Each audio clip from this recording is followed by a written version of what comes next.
the mountain cowboy everyone wanted, and the woman no one expected he'd choose. The blizzard hit Timber Ridge without warning. One moment, the mountain pass was clear.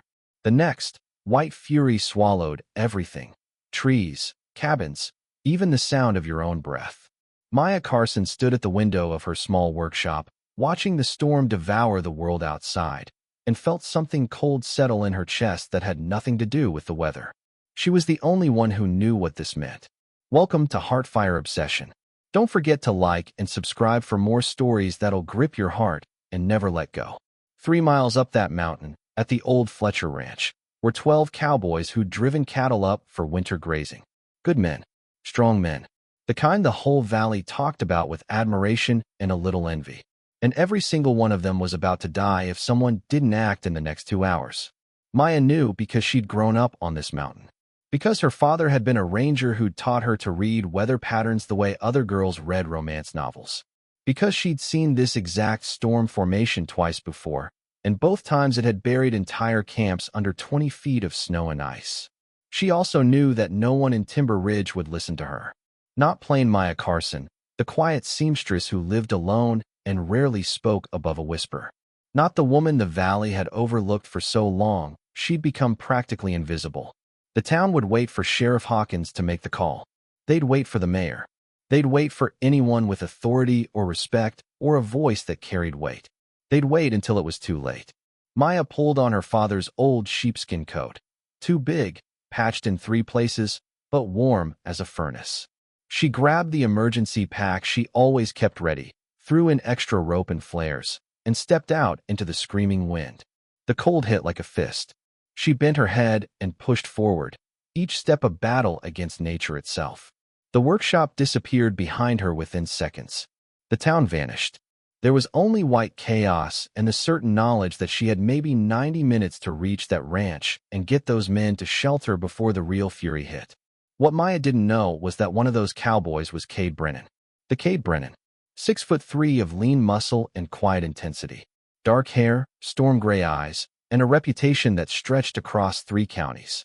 He'd spent 5 years in the high country, built a cattle operation that made other ranchers shake their heads in admiration, and somehow managed to stay single despite every available woman from here to Denver throwing herself at him with increasing desperation. The valley's most eligible bachelor. The man every woman wanted. And he was about to owe his life to the woman no one had ever looked at twice. The race against death. Maya knew these mountains like she knew her own heartbeat. Even blinded by snow, her feet found the paths her father had taught her. Elk trails that zigzagged up the slope. Rocky outcroppings that provided brief shelter from the wind. The ancient pine that marked the halfway point. Her lungs burned. Ice formed on her eyelashes. But she kept moving. Because she'd heard the stories about Cade Brennan.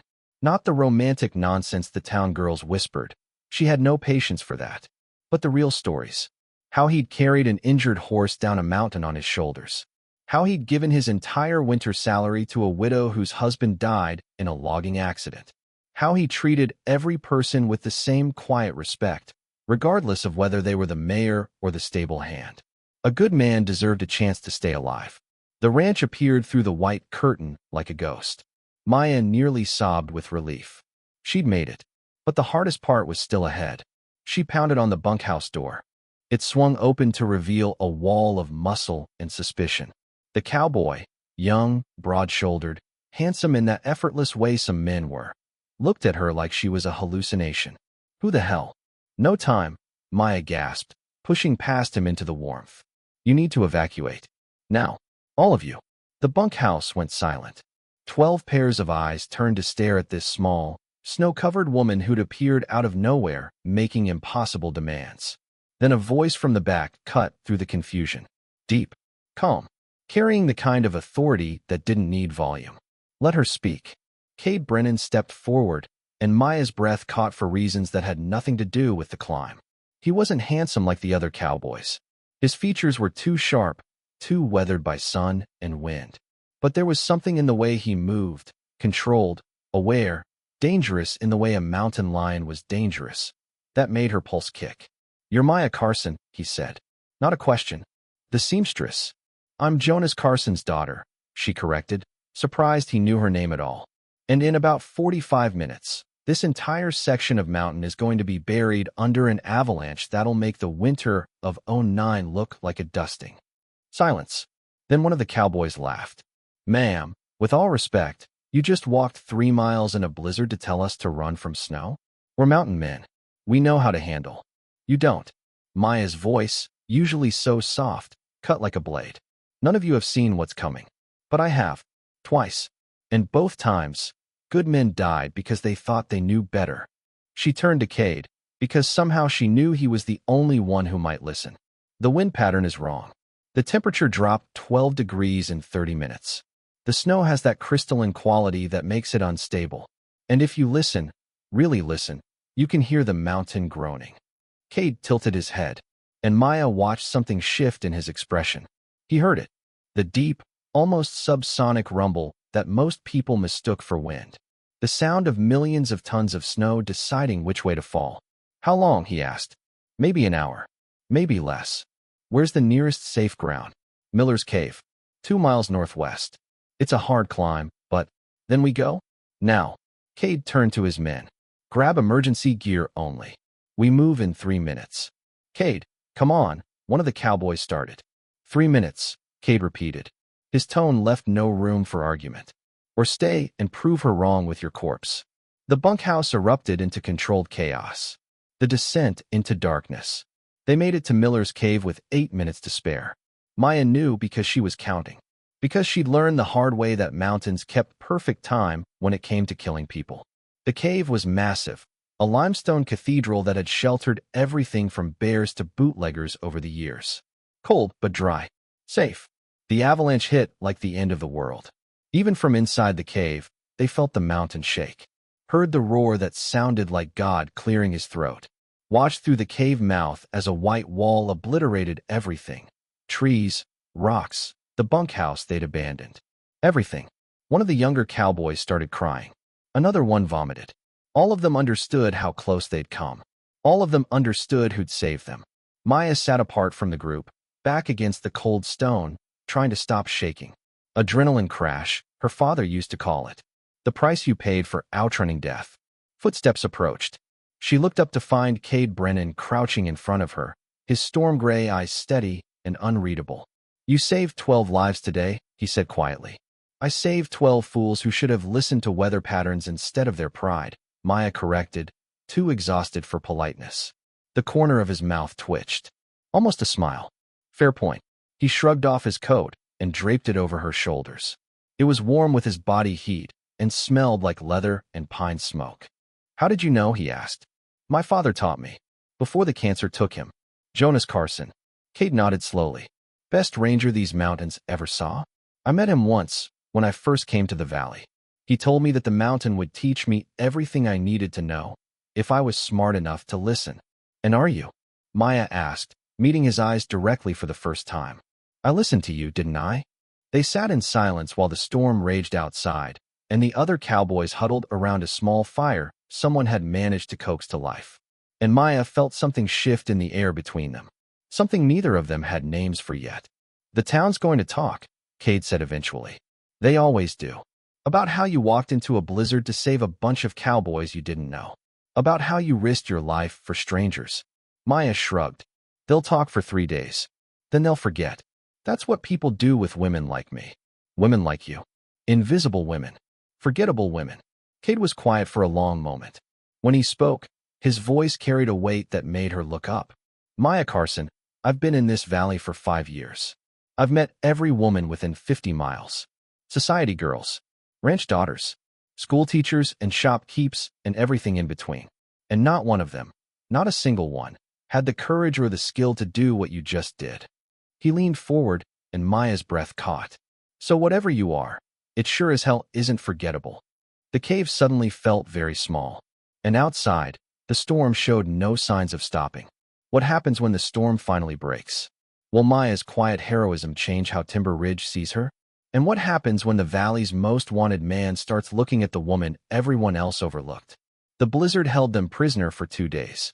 2 days in Miller's Cave with 12 cowboys, limited supplies, and a tension that had nothing to do with the cold. Maya felt it every time Cade Brennan looked at her, which was often. Felt it in the way the other cowboys had started treating her differently. Like she was something more than the quiet seamstress they'd never noticed before. Like she was someone who mattered. It should have felt good. Instead, it made her nervous. On the morning of the third day, the storm broke. Sunlight streamed through the cave entrance, painting everything gold. The world outside had been transformed, buried under snow so deep it erased all familiar landmarks. Beautiful and deadly in equal measure.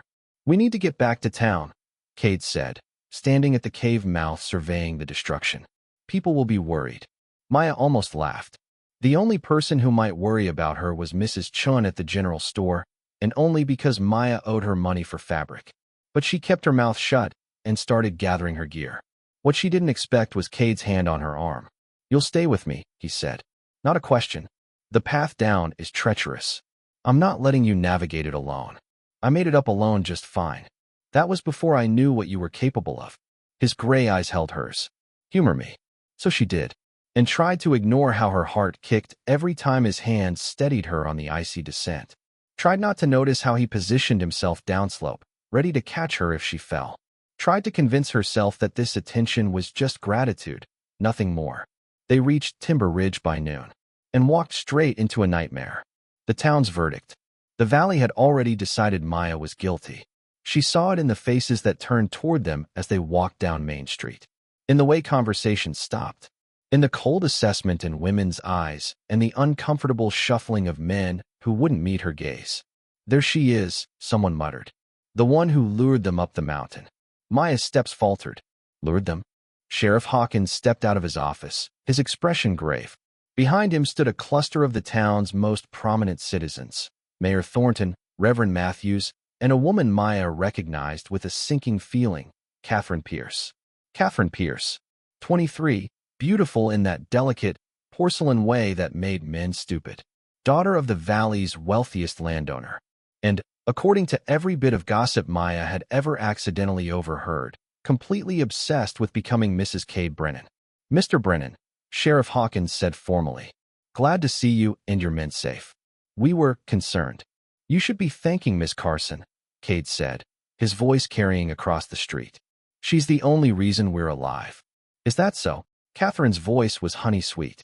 "How fortunate that she happened to be available. Tell me, Miss Carson, how did you know the men were at Fletcher Ranch?" "It's quite remote. Not the sort of place a seamstress would have business." The implication hung in the air like poison. Maya felt her face flush. "I didn't know anyone was there specifically. I knew the storm pattern meant anyone on that section of mountain was in danger. But you went there specifically," Mayor Thornton interrupted. His tone was gentle, but his eyes were calculating. 3 miles. In a blizzard. To a ranch where 12 unmarried men were sheltering alone. "I went to save lives," Maya said quietly. "Or to compromise Mr. Brennan's reputation," Catherine said. 2 days. Trapped together in a cave. Unchaperoned. "Really, Miss Carson, if you wanted Mr. Brennan's attention, there are less dramatic ways to obtain it." The words hit like a slap. Maya saw it now. Saw the whole ugly picture. The town didn't see a hero. They saw an opportunist. A plain, desperate woman who'd manufactured a crisis to force proximity with the valley's most eligible bachelor. They saw exactly what they expected to see. "That's enough." Cade's voice cracked like a whip. "Miss Carson saved 12 lives at considerable risk to her own. Anyone suggesting otherwise can answer to me." "Mr. Brennan," Reverend Matthews said carefully, "no one is questioning your gratitude. But you must understand how this appears. A young woman, unmarried, spending 2 days alone with you in isolated conditions. There are social proprieties to consider." "Proprieties?" Cade's laugh was harsh. "We were surviving a blizzard, not attending a tea party." "Nevertheless," the Reverend continued, "the damage to Miss Carson's reputation, and yours, must be addressed. In situations like these, there's really only one honorable solution." The street went silent. Maya's stomach dropped as she understood what he was suggesting. "No," she said. The word came out strangled. "Absolutely not." Catherine's smile was sharp as a knife. "How interesting. The woman who engineered this entire situation now rejects the very outcome she supposedly wanted. Unless, of course, she's realized Mr. Brennan is too much of a gentleman to refuse." and she's simply playing at reluctance to seem less calculating. I didn't engineer anything, Maya said, hating how her voice shook. I save lives. That's all. Then you won't object to a formal inquiry, Mayor Thornton said smoothly. A gathering of the town council to examine the facts. Determine what actually happened on that mountain and what consequences might be appropriate. It wasn't a request. Maya looked at the faces surrounding her, saw judgment already rendered, saw how easily her act of courage had been twisted into something sordid, saw how the town that had ignored her for years was suddenly very interested in her actions, but only to condemn them. When? She asked. Tomorrow evening. Town hall. The mayor's smile didn't reach his eyes. I'm sure the truth will prevail. The crowd dispersed slowly, reluctantly, like vultures leaving a carcass. Maya stood frozen in the middle of Main Street, feeling more exposed than she had in the blizzard. Cade moved to her side. Maya, don't. She took a step back. Don't make this worse. Worse? They're trying to destroy you for saving our lives. And standing here talking to me is only giving them more ammunition. She forced herself to meet his eyes. Go home, Mr. Brennan. Forget this happened. Forget I exist. That's what everyone else does. She turned and walked away before he could respond. Before the tears she was fighting could fall. Before she did something stupid like believe that maybe, just maybe, someone might actually fight for her. The seamstress's solitude. Maya's workshop felt colder than the cave had been. She lit the stove, put water on for tea, and tried to stop her hands from shaking. The council meeting tomorrow was a formality. She knew how it would end. They'd twist everything, make her the villain, and either force her into a marriage she didn't want or drive her out of the valley entirely. Both options felt like dying. A knock at the door made her jump. She opened it to find not Cade, which was both a relief and a disappointment she didn't want to examine, but Sarah Mitchell, the baker's wife. A kind woman, usually, but the expression on her face now was anything but kind. I thought you should know, Sarah said without preamble, that Catherine Pierce has been to see most of the town council members. She's offering incentives for them to rule against you tomorrow. Incentives? Money. Land deals. Her father's influence. Sarah's mouth pressed into a thin line. She wants you gone, Maya. And she's got the resources to make it happen. Why are you telling me this? Because it's not right. Sarah's voice softened. I've known you since you were a girl. Your father was a good man, and you're cut from the same cloth. But good doesn't always win in places like this. Sometimes good just gets crushed. She pressed a small purse into Maya's hands. There's enough here for a stage ticket east. Maybe even enough to set up somewhere new. Somewhere that doesn't know your name or care about your reputation. Maya looked at the purse. At the escape it represented. I can't run, she said quietly. You can't win, Sarah countered. Not against Catherine Pierce and her father's money. Not against a town that's already made up its mind. Maya, please. Sometimes survival means knowing when to retreat. After Sarah left, Maya sat at her workbench and stared at the half-finished dress she'd been making before the storm. A wedding dress, actually, for Catherine Pierce. The irony was almost funny. Almost. The knock that came an hour later was harder. More insistent. This time it was Cade. He looked like he'd been through hell, hair disheveled, jaw tight, eyes burning with something that made Maya's breath catch. They offered me a deal, he said without greeting. What kind of deal? Marry Catherine Pierce. Drop any defense of you. Agree that your actions were inappropriate and manipulative. In exchange, they'll let you leave the valley without formal charges or public condemnation. Maya's chest tightened. That's very generous of them. I told them to go to hell. The words hung in the air between them. Why? Maya whispered. Why would you do that? Catherine is everything you should want. Beautiful, wealthy, connected. I'm nobody. A seamstress who saved your life and got punished for it. Cade stepped into the workshop, closing the door behind him. The small space suddenly felt impossibly intimate. You want to know what I learned about you in that cave? He asked. You don't panic. You don't complain. You rationed the supplies so everyone got equal shares, even though some of those cowboys outweighed you by 100 pounds. You kept the youngest ones calm when they were terrified. You knew 17 different uses for pine needles and made medicine from tree bark when Jackson twisted his ankle. He moved closer. You're not nobody, Maya Carson. You're the most competent, courageous, infuriating woman I've ever met. And I'll be damned if I let this town destroy you for having the audacity to be better than they deserve. Maya couldn't breathe. They'll destroy you too. Let them try. Kate, I'm not asking you to marry me, he said quickly. I know you don't want that. Don't want to be trapped into something because of circumstances and gossip. But I am asking you to let me stand with you tomorrow. To let me tell the truth about what happened. About who you are. And what am I? He smiled then. Slow and devastating. A force of nature that walks around disguised as a seamstress. Before Maya could respond, before she could process the way her heart was trying to break out of her chest, another knock shattered the moment. She opened the door to find one of Cade's cowboys. The young one who'd cried in the cave. Mr. Brennan, the cowboy said, breathless. You need to come. Now. Catherine Pierce is at the ranch. She's got half the town council with her. They're saying if you don't agree to their terms by midnight, they'll have Miss Carson arrested tomorrow. For reckless endangerment and fraud. Maya's vision blurred. Arrested? For saving lives. Cade's hand found hers. Squeezed once. I need to handle this, he said quietly. But Maya?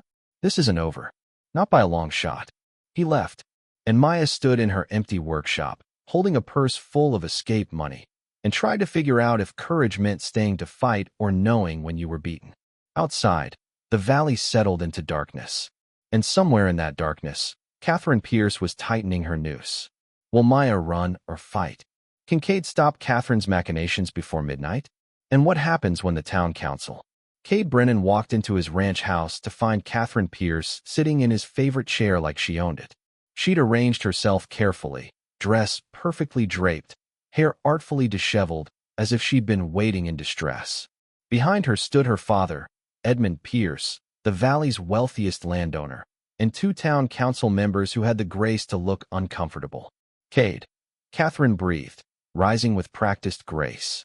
Thank God you're here. I've been so worried. Save it, Cade said flatly. I know exactly what you're doing.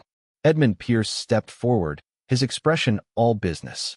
Mr. Brennan, let's be reasonable. You're a smart man. You understand how business works in this valley. My daughter has made you a generous offer. Your daughter has threatened an innocent woman with arrest for the crime of saving lives. Innocent. Catherine's laugh was brittle. Cade, darling, you're being manipulated. That woman engineered this entire situation to trap you. 2 days alone in a cave. She knew exactly what she was doing. She was trying not to die, Cade said. Same as the rest of us. Then why did she come alone? Catherine moved closer, her perfume cloying in the confined space. Why didn't she alert the sheriff? Why didn't she gather a proper rescue party? Because she wanted to be alone with you. To force intimacy. To create a situation where you'd feel obligated. To marry her? Cade interrupted. Is that what you think? That Maya Carson spent 15 years being invisible in this valley, then suddenly decided to risk her life in a blizzard on the off chance she might trick me in a marriage? People do desperate things when they're lonely, Catherine said softly. And Miss Carson is very, very lonely. Edmund Pierce cleared his throat. The fact remains, Mr. Brennan, that your reputation has been compromised. My daughter's reputation has been affected by your association with this woman. The honorable solution benefits everyone. Marry Catherine, and this all goes away. Miss Carson will be allowed to leave quietly, no charges filed, no scandal attached to her name. And if I refuse, then the council meeting tomorrow becomes very unpleasant for everyone involved. Edmund's voice hardened. We have witnesses prepared to testify that Miss Carson has been fixated on you for months, that she's made inappropriate comments about you to other townspeople, that her actions during the storm were calculated, not heroic. Cade felt rage building in his chest. You're going to manufacture lies. We're going to present an alternative interpretation of events, Edmund corrected smoothly. And given Miss Carson's lack of social standing versus my family's reputation, I think you know which story the valley will believe. The two council members shifted uncomfortably. One of them, Thomas Webb, who ran the feed store, finally spoke up. Mr. Pierce, I'm not comfortable with. Your comfort is irrelevant, Edmund snapped. Your vote tomorrow, however, is not. Remember who holds the note on your store, Thomas. The threat was clear. Cade looked at each face in the room. Saw the calculation, the manipulation, the way power worked when you had enough money to buy truth itself. I need time to think, he said finally. You have until midnight, Edmund said. After that, the wheels are already in motion. Catherine moved to stand beside Cade, her hand resting possessively on his arm. This doesn't have to be unpleasant, Cade. We could be happy together.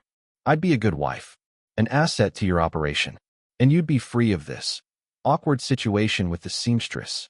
Cade looked down at her hand, at the perfectly manicured fingers, at the diamond ring already on her other hand, placed there preemptively, presumably, like she'd already decided the outcome. Get out of my house, he said quietly. Catherine's mask slipped. Excuse me. All of you. Get out. Now. Mr. Brennan, Edmund started. You have 5 seconds before I throw you out physically.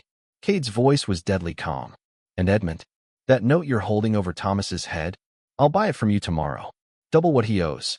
Same goes for any other debt you're using to manipulate votes. Edmund Pierce's face went red. You don't have that kind of capital. Try me. They left. But Catherine paused at the door, her expression ugly now. All pretense of sweetness gone. You're making a terrible mistake, she said. That woman is nothing. Nobody. You're throwing away everything for a plain seamstress who'll never be good enough for you. You're right about one thing, Cade said. Maya Carson is nothing like you. And that's exactly why she's worth fighting for. After they left, Cade stood alone in his house and tried to figure out how to fight money and power with nothing but truth. Then he remembered something Maya had said in the cave, a throwaway comment he hadn't paid much attention to at the time. And suddenly, he knew exactly what to do. The council meeting. Town hall was packed. Maya had never seen so many people crammed into one building. They lined the walls, filled every seat, spilled out onto the porch.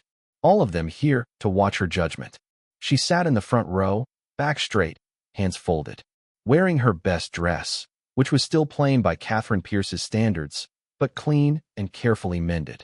Her father had taught her that dignity was something you carried inside, not something you wore. She was going to need all the dignity she could find. Catherine sat across the aisle, surrounded by supporters. She looked like an angel in white lace, her expression appropriately sorrowful, playing her role perfectly. Cade stood at the back of the room. He tried to sit with Maya, but she'd asked him not to. Every moment they spent together just gave the town more ammunition. Mayor Thornton called the meeting to order. We're here to address serious questions about the incident on Fletcher Mountain 3 days ago, he began. Questions about judgment, propriety, and whether Miss Carson's actions were heroic or something else. The way he said something else made Maya's stomach turn. We'll hear testimony from multiple witnesses, the mayor continued. Then the council will vote on appropriate consequences. The first witness was Catherine Pierce. She took the stand like she was floating, all grace and wounded innocence. Her testimony was a masterpiece of manipulation, never quite lying, but twisting every fact until the truth was unrecognizable. I've known Miss Carson for years, Catherine said softly. She's always been private, isolated. I've tried to include her in social gatherings, but she always refused. Looking back, I wonder if that isolation made her desperate, willing to do anything for attention, for connection. Are you suggesting Miss Carson fabricated the danger? Mayor Thornton asked. I'm suggesting she may have exaggerated it, used it as an excuse to insert herself into Mr. Brennan's life. 2 days alone with him, unchaperoned. If that was truly about saving lives, why didn't she bring help? Why go alone? Maya felt the room's mood shift, saw doubt creeping into faces that had been neutral moments before. The next witness was worse. Mrs. Henderson, who ran the boarding house, testified that she'd overheard Maya making comments about Cade months ago. Comments that suggested obsession. Maya had never made any such comments. Had barely spoken to Mrs. Henderson beyond paying rent on time. But it didn't matter. The lie was spoken. The seed was planted. 3 more witnesses followed, all saying similar things. All painting Maya as desperate, calculating, manipulative. All lying. When it was Maya's turn to defend herself, she stood on shaking legs. Everything you've heard is false, she said simply. I went up that mountain because I saw a storm pattern that meant people would die. I went alone because there wasn't time to gather help. I stayed in that cave for 2 days because leaving would have meant death. That's all. There's no conspiracy, no manipulation, just a woman trying to save lives. Very touching, Edmund Pierce said from his seat in the council row. But Miss Carson, You must admit the circumstances appear convenient. A storm that forced intimacy with the valley's most eligible bachelor. A situation that compromised his reputation and created social pressure for marriage. Almost as if it were planned. I can't control weather, Maya said. No, but you can control your response to it. Why didn't you alert Sheriff Hawkins? He was 20 miles away in Ridgemont. The storm would have hit before he got back. Convenient, Edmund repeated. Maya felt the walls closing in. Saw how this would end. They'd already decided her guilt. This was just theater. Then Cade stood up. I have something to say, he announced. Mayor Thornton frowned. Mr. Brennan, you're not on the witness list. Then add me. Because there's one piece of testimony no one's mentioned yet. The testimony of the 12 men who were actually there. Who actually know what happened. He walked to the front of the room. And Maya saw something in his expression that made her heart skip. He had a plan. 2 days ago, Cade said, his voice carrying to every corner of the packed hall. I was ready to marry Catherine Pierce. Everyone in this room knows it. Our families had discussed arrangements. Terms had been negotiated. It was practically settled. Catherine's face lit up with triumph. Then a blizzard hit. Cade continued. And a woman I barely knew walked 3 miles through hell to save my life and the lives of my men. She didn't ask for thanks. Didn't ask for anything. She just did what needed to be done because it was right. He turned to face the crowd directly. I spent 2 days in that cave watching Maya Carson. Watching how she rationed supplies to make sure everyone got fed. How she kept the youngest cowboys calm when they were terrified. How she knew 17 different ways to treat frostbite and made medicine from tree bark when one of my men got injured. Cade's voice hardened. And you want to know what I learned? I learned that I was about to marry the wrong woman. The room erupted. Catherine's face went white, then red. You can't, this isn't. I learned, Cade continued over the noise, that strength doesn't always look like what we expect. That courage isn't loud or dramatic. That the most valuable people are often the ones we overlook because they don't demand attention. He moved to stand beside Maya, his presence solid and unwavering. Maya Carson saved 12 lives at considerable risk to her own. And this town's response is to accuse her of manipulation? To twist heroism into selfishness? To punish her for having the audacity to be better than we deserve? Mr. Brennan, Mayor Thornton said sharply, your personal feelings are clouding your judgment. My judgment is perfectly clear. Cade pulled something from his pocket. A leather-bound journal. This is Jonas Carson's weather journal. Maya lent it to me in the cave. 30 years of observations about mountain weather patterns. Documentation of previous avalanches. Detailed analysis of the exact conditions that led to them. He opened it to a marked page. 2 days before the storm, Maya noted the temperature drop, the wind patterns, the snow crystal formation. Every single indicator that an avalanche was coming. She didn't exaggerate danger. She identified it with scientific precision. Cade held up the journal for everyone to see. Jonas Carson was the best ranger these mountains ever saw. He taught his daughter everything he knew, and she used that knowledge to save lives. That's not manipulation. That's expertise. The room had gone quiet. But here's the part that should really concern this council, Cade said, his voice dropping dangerously low. While you've been busy attacking Maya's character, I've been doing some research of my own. Thomas Webb, you testified that Maya has always been strange and isolated. But your store records show she's one of your most reliable customers. Never late on payment. Always polite. Your own words, written in your ledger. Thomas Webb's face flushed. Mrs. Henderson, you claim Maya made inappropriate comments about me months ago. But you didn't move to Timber Ridge until 6 weeks ago. Hard to overhear conversations that happened before you arrived. Mrs. Henderson looked at the floor. And Catherine. Cade turned to face her directly. You testified that you've tried to include Maya in social gatherings for years. But I have invitations here. He pulled papers from his jacket. To 6 different events you've hosted in the past year. Maya Carson's name doesn't appear on a single one. Catherine's mouth opened and closed. No sound came out. So either everyone in this room is suffering from collective memory loss, Cade said, or certain people have been lying under oath to destroy an innocent woman's reputation. Edmund Pierce stood abruptly. This is outrageous. You can't prove. I can prove all of it. Cade's voice was steel. I have receipts, letters, testimonies from people who actually know Maya. People who aren't lying to serve your agenda. And if this council votes to condemn her, I will personally ensure that every newspaper from here to Denver knows exactly how Timber Ridge treats its heroes. The threat landed like a bomb. Mayor Thornton looked around the room, saw the mood shifting, saw people starting to question what they'd been told. We'll take a brief recess, he said weakly. The council needs to deliberate. The verdict. They deliberated for 30 minutes. Maya sat frozen in her seat, afraid to hope, afraid to believe that maybe, just maybe, truth might actually matter. Kate sat beside her now, close enough that she could feel his warmth, far enough that they weren't touching. You didn't have to do that, she said quietly. Yes, I did. They'll hate you for it. Catherine's family will make your life hell. Let them. He turned to look at her, and Maya's breath caught at the intensity in his eyes. Maya, I meant what I said in there. You changed everything. Made me see what I was settling for. What I was about to throw away by choosing comfort over truth. I'm not. Maya's voice broke. I'm not what you think I am. I'm not special or extraordinary. I'm just a seamstress who grew up on a mountain. You're a woman who risked her life to save strangers, Cade corrected gently. A woman who knows 17 uses for pine needles and can read weather like it's a book. A woman who stayed calm when grown men were panicking. A woman who... The council is ready, Mayor Thornton announced. The room fell silent. The 5 council members filed back to their seats. Their expressions were carefully neutral. After careful deliberation, Mayor Thornton said, his voice carrying forced formality.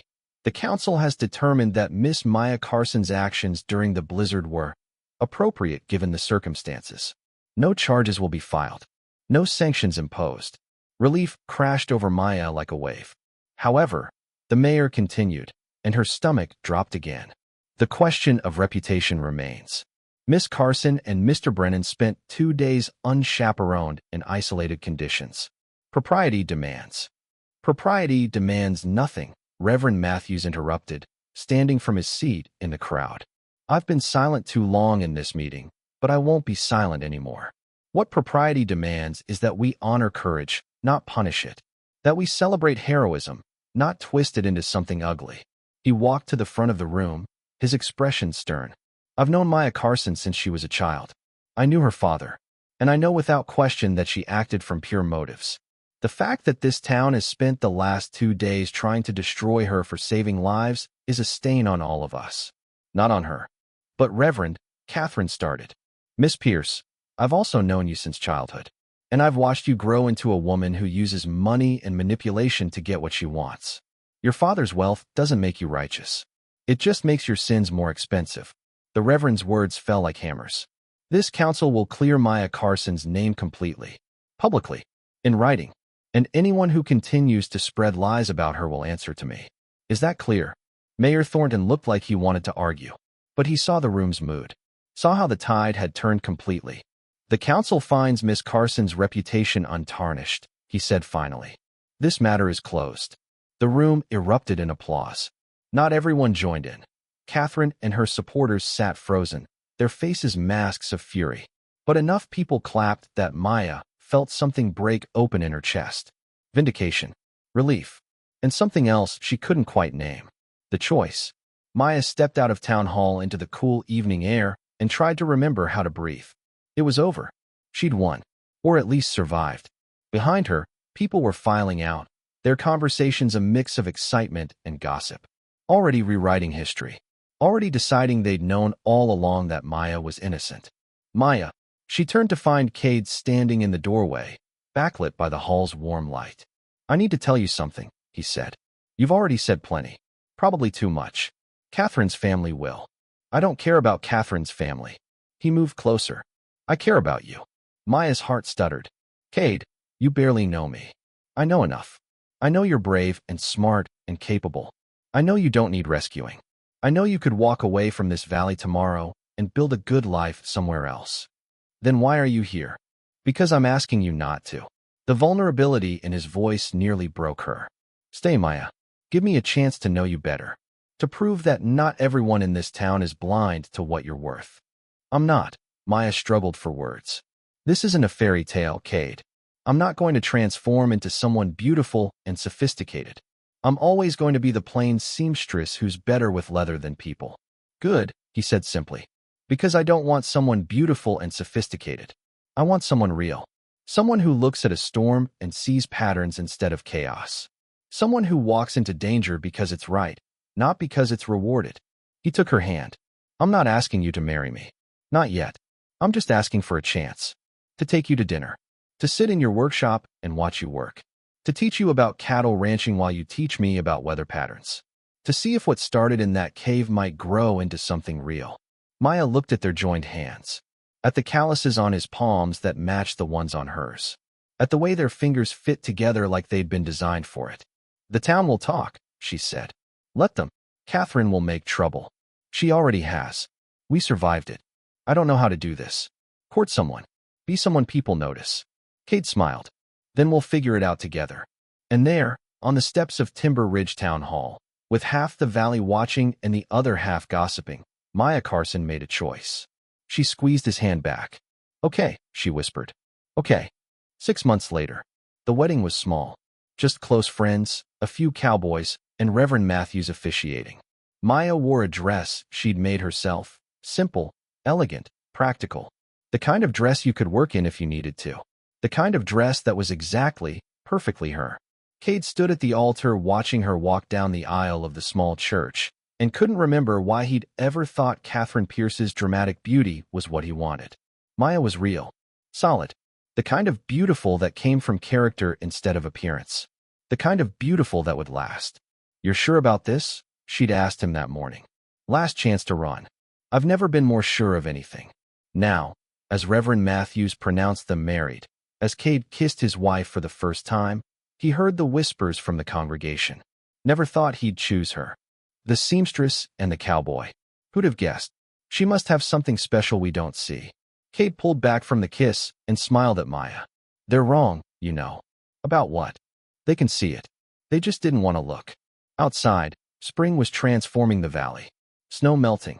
Wildflowers emerging. Everything coming back to life after the long, brutal winter. And in Timber Ridge, the most overlooked woman and the most wanted man began building a life that proved worth had nothing to do with being noticed and everything to do with being true. The mountain watched over them like it had watched over Maya her whole life. Silent. Ancient. Keeping its secrets. But Maya didn't need the mountain's secrets anymore. She'd found her own.